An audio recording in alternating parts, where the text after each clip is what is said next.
Good morning बच्चों।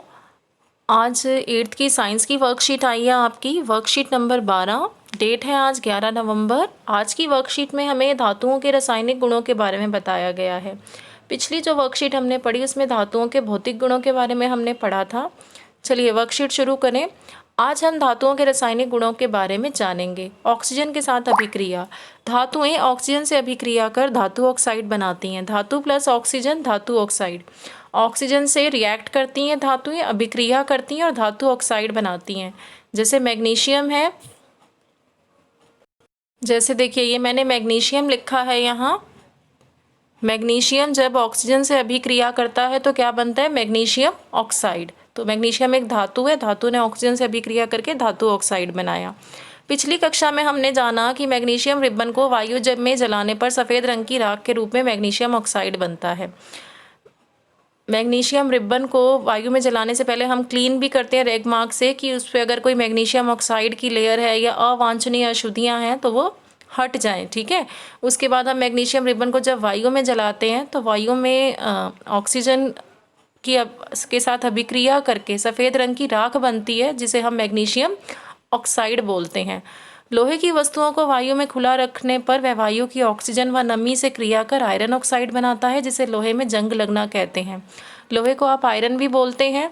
जो लोहे की वस्तुएं आपने ध्यान दिया हो, जो लोहे का गेट है या लोहे की जो खिड़कियां हैं, वायु में खुला रख देने पर इन्हें वायु की जो ऑक्सीजन होती है, नमी क्या बोलते हैं? जो वायु में उपस्थित पानी है, ठीक है, उसे हम नमी कहते हैं।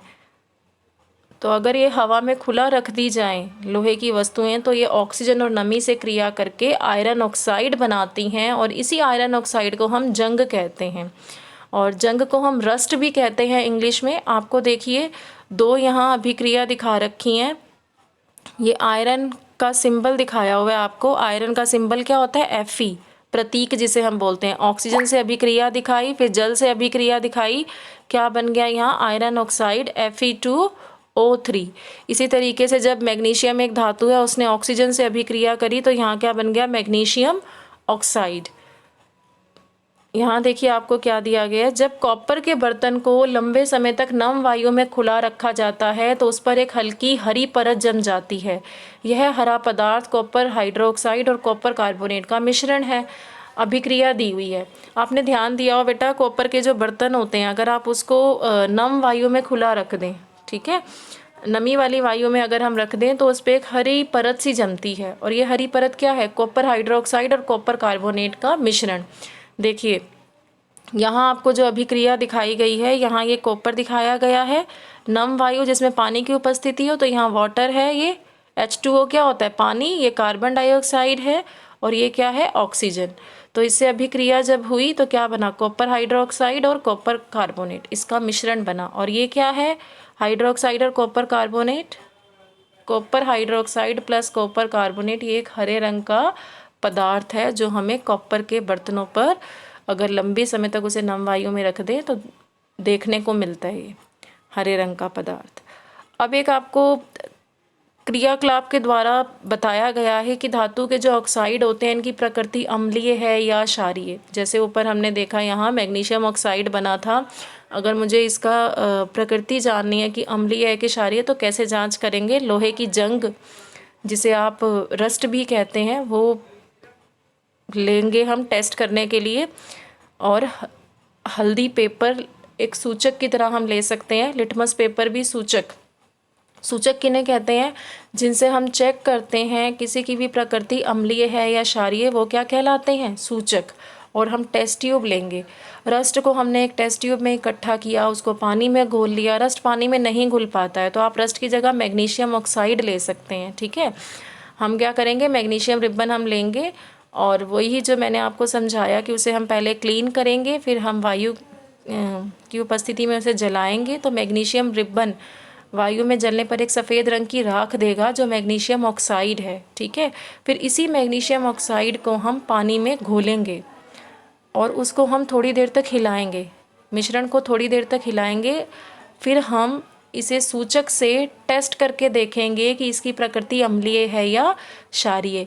जब मैंने मैग्नीशियम ऑक्साइड जो हमें सफ़ेद रंग की राख मिली थी उसे पानी में घोला तो मैग्नीशियम हाइड्रोक्साइड मिला, और उस मैग्नीशियम हाइड्रोक्साइड को चेक हमने करना था कि उसकी प्रकृति अम्लीय है या क्षारीय। तो मैंने लाल लिटमस पेपर लिया, उस मैग्नीशियम हाइड्रोक्साइड वाला जो हमने लिया उसमें डिप करके देखा लाल लिटमस पेपर को, तो लाल लिटमस पेपर नीला हो गया, जिसने हमें यह बताया कि इसकी प्रकृति क्या है, क्षारीय।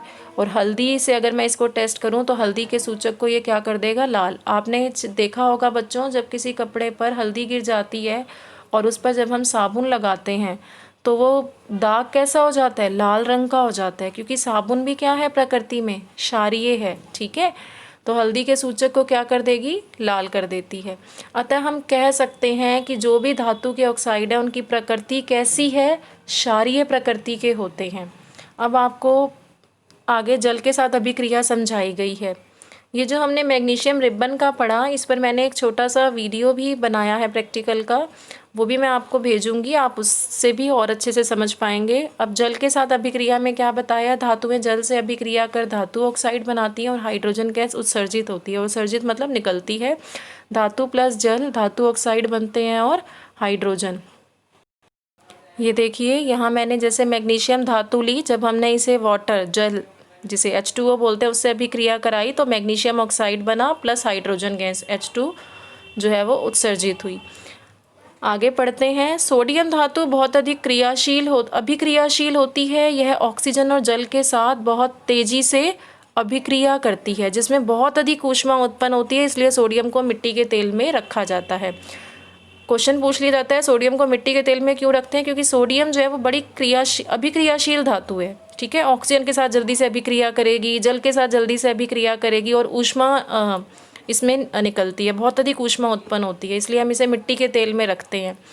आगे आपको दिया गया है कुछ धातुएं आयरन या लोहा जल से धीमी अभिक्रिया करते हैं। तो हर किसी धातु की अपनी अपनी गति है अभिक्रिया करने की।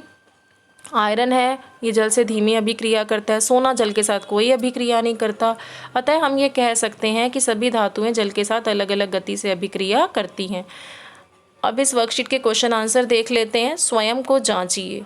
पहला प्रश्न है सोडियम धातु को मिट्टी के तेल में क्यों रखा जाता है। तो यहाँ बच्चों मैंने आपको पढ़ाया था ये पहले का आंसर। सोडियम धातु बहुत अधिक अभिक्रियाशील होती है, ऑक्सीजन और जल के साथ बहुत तेज़ी से अभिक्रिया करती है, जिसमें बहुत अधिक ऊष्मा उत्पन्न होती है, इसलिए सोडियम को मिट्टी के तेल में रखा जाता है। पहले का आंसर लिख लेंगे आप। अगला प्रश्न है मैग्नीशियम रिबन को जलाने पर क्या बनता है। तो यहाँ हमें देखो इसका आंसर दिया गया था दूसरे का। मैग्नीशियम रिबन को वायु में जलाने पर सफ़ेद रंग की राख के रूप में मैग्नीशियम ऑक्साइड बनता है। दूसरे का आंसर लिख लेंगे यहाँ से। का तीसरा प्रश्न है लोहे के दरवाजे व खिड़कियों को पेंट क्यों किया जाता है। दूसरे का आंसर देखिए बेटा, जंग लगने के लिए ऑक्सीजन और जल दोनों आवश्यक है। यदि लोहे के, यहाँ मैंने ये देखिए कट किया है ना, यदि लोहे के, इसकी जगह आप लिखेंगे जो मैंने यहाँ नीचे लिखा दरवाजे व खिड़कियों को, फिर यहीं सेकंड लाइन ले लेंगे, को पेंट कर दिया जाता है तो इसका संपर्क वायु से टूट जाता है, जिसके फलस्वरूप जंग नहीं लगता। एक बार फिर बोल रही हूँ मैं, जंग लगने के लिए ऑक्सीजन और जल दोनों आवश्यक है। यदि लोहे के दरवाजे व खिड़कियों को पेंट कर दिया जाता है तो इसका संपर्क जो है वो वायु से टूट जाता है, जिसके फलस्वरूप जंग नहीं लगता। मतलब लोहा जो है वो ऑक्सीजन और नमी से अभिक्रिया नहीं कर पाता, वायु से संपर्क, इसका कांटेक्ट जो है वो टूट जाता है। ठीक है, ये आंसर आप लिखेंगे।